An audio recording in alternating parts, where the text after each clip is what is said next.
Shalom saudara-saudara yang dikasihi oleh Tuhan. Senang sekali hari ini kita boleh berjumpa bersama, kita boleh belajar kebenaran firman Tuhan. Kebenaran firman Tuhan hari ini akan sama-sama kita renungkan dari Matius pasal yang ke-16 ayat 21 sampai 23. Firman Tuhan berbunyi demikian.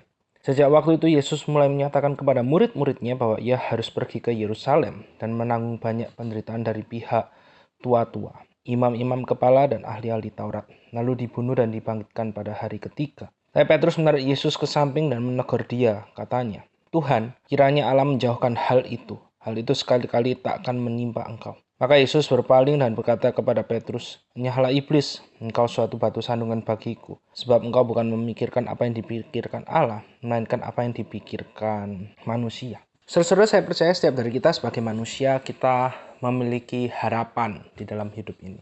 Kita memiliki suatu rencana yang ingin kita wujudkan. Kalau bisa ya hal tersebut harus terjadi sesegera mungkin. Sebagai manusia kita tidak suka dengan yang namanya menunggu.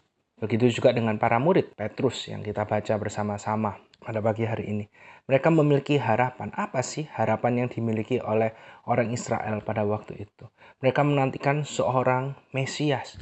Mesias yang akan datang, yang akan membebaskan mereka dari perbudakan pada waktu itu dari orang-orang Romawi, dari pemerintahan Romawi. Mereka memiliki harapan suatu saat nanti bangsa Israel itu akan pulih kembali, akan menjadi kerajaan yang dikdaya, akan menjadi kerajaan yang superior dibandingkan dengan kerajaan-kerajaan yang lainnya. Kalau sekarang mereka harus membayar pajak kepada orang Romawi. Mereka ingin kembali ke masa-masa kejayaan seperti pada waktu dipimpin oleh Raja Daud. Bagaimana bangsa-bangsa yang lainnya yang membayar pajak kepada mereka karena mereka mendapatkan perlindungan dari kerajaan Israel yang kuat, yang tidak terkalahkan pada waktu itu.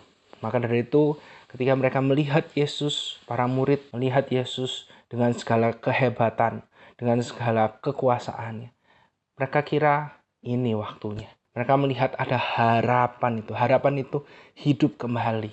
Tapi sayangnya bukan itu tujuan Yesus datang ke dalam dunia ini. Maka dari itu kita bisa melihat bersama-sama ketika Yesus ngomong, "Aku akan ke Yerusalem, kemudian akan disiksa mati dan akan dibangkitkan." Itu tidak cocok dengan konsep pemikiran mereka sebagai orang-orang Israel yang memiliki harapan akan Mesias yang akan memimpin kerajaan Israel itu secara politik kembali berjaya. Tidak sesuai. Pertanyaannya pada pagi hari ini yang saya ajak setiap dari kita untuk merenungkan adalah bagaimana kalau apa yang kita harapkan itu tidak sesuai dengan apa yang Tuhan inginkan.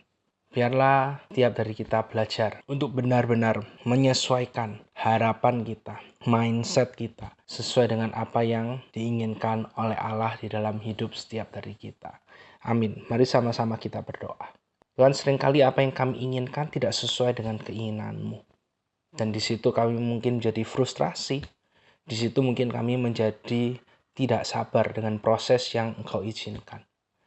Tapi biarlah pagi hari ini melalui renungan yang singkat ini mengingatkan kami untuk benar-benar menyesuaikan apa yang menjadi harapan kami, keinginan kami, sesuai dengan apa yang menjadi keinginan-Mu. Terima kasih ya Tuhan. Hanya dalam nama Tuhan Yesus kami berdoa. Amin.